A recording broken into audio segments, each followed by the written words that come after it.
आज का ये एपिसोड शुरू करने से पहले एक छोटी सी बात। क्या आप भी अपना पॉडकास्ट बनाने की सोच रहे हैं? तो एंकर ट्राई कीजिए। ये पॉडकास्ट बनाने का सबसे आसान तरीका है। नंबर 1, ये फ्री है।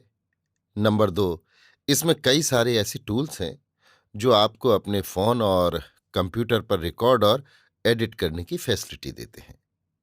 नंबर 3, आप अपने पॉडकास्ट को डिस्ट्रीब्यूट भी कर सकते हैं, जिससे इसे स्पॉटिफाई और दूसरे प्लेटफॉर्म पर सुना जा सके।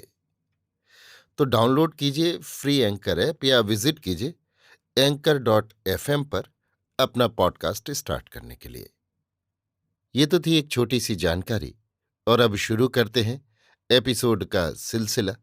तो आज के एपिसोड में लीजिए सुनिए किशोरीलाल गोस्वामी के लिखे उपन्यास खूनी औरत का सात खून का 20वां परिच्छेद, जेल में, मेरी यानी समीर गोस्वामी की आवाज में।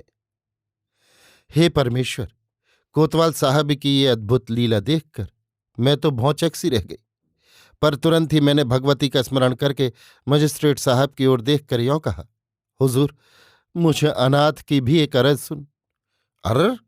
इतना सुनते ही हाकिम ने मुझे बड़े जोर से डांट बताई और यों कहा, तुम अभी चुप रहो, जब तुमसे पूछा जाए तब बोलना। ये सुनकर फिर मैं कुछ न बोली और टकटकी बांध और कान खड़े करके अदालत की कार्रवाई देखने सुनने लगी। उस समय वो बड़ा कमरा आदमियों के मारे भर उठा था और उसके अंदर जितने लोग थे वे सभी मेरी ओर एक अनोखी दृष्टि से देख रहे थे। मैंने देखा कि उस भीड़ में काला और नाटा सा एक काना आदमी भी था, जो काले रंग का चोगा पहरे, सिर पर शमला धरे और नाक पर चश्मा लगाए अजब तरह से मेरी ओर निहार रहा था।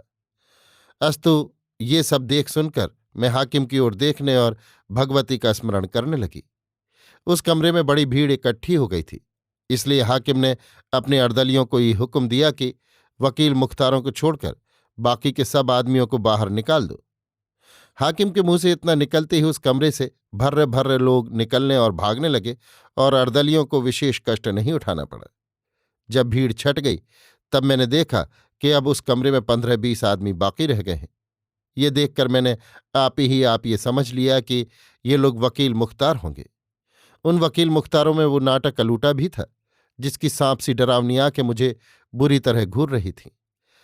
अस्तु अब ये सुनिए कि मजिस्ट्रेट साहब के हुक्म से पेशकार साहब कोतवाल साहब के दिए हुए कागजों को सिलसिलेवार फिर पढ़ने लगे, और जब वे सब कागजों को सुना गए तब हाकिम ने उन कागजों को ले और उन्हें उलट पलट कर देखना और कुछ लिखना प्रारंभ किया।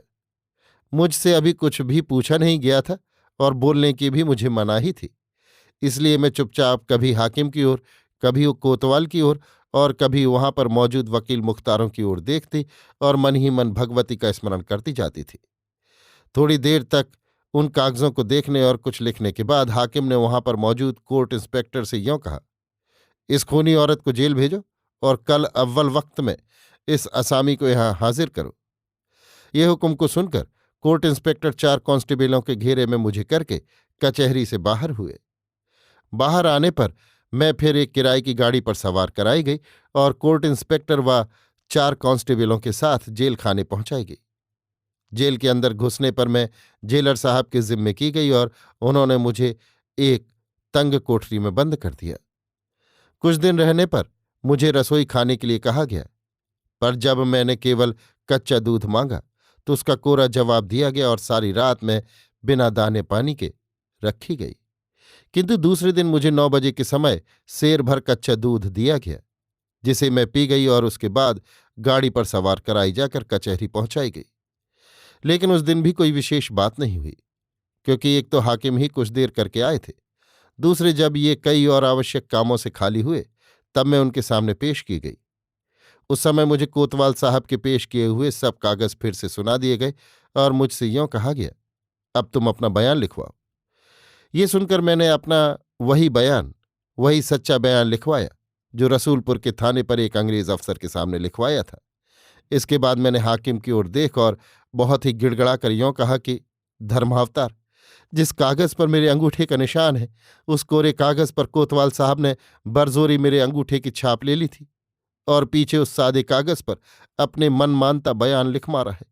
इसलिए वो मेरा लिखाया हुआ बयान कभी नहीं है और वो बिल्कुल झूठ है। मेरा वही बयान सच्चा है जिसे मैंने पुलिस के एक साहब के सामने रसूलपुर के थाने पर लिखवाया था। बस जो कुछ मैंने अपने उस बयान में कहा था वही बात मैंने आज हुजूर के सामने भी कही है। इसलिए मुझ दुखिया अभागी की यही अरज है कि मेरा दिया हुआ बयान ही सच्चा समझा जाए और मुझे बेकसूर समझकर छोड़ दिया जाए।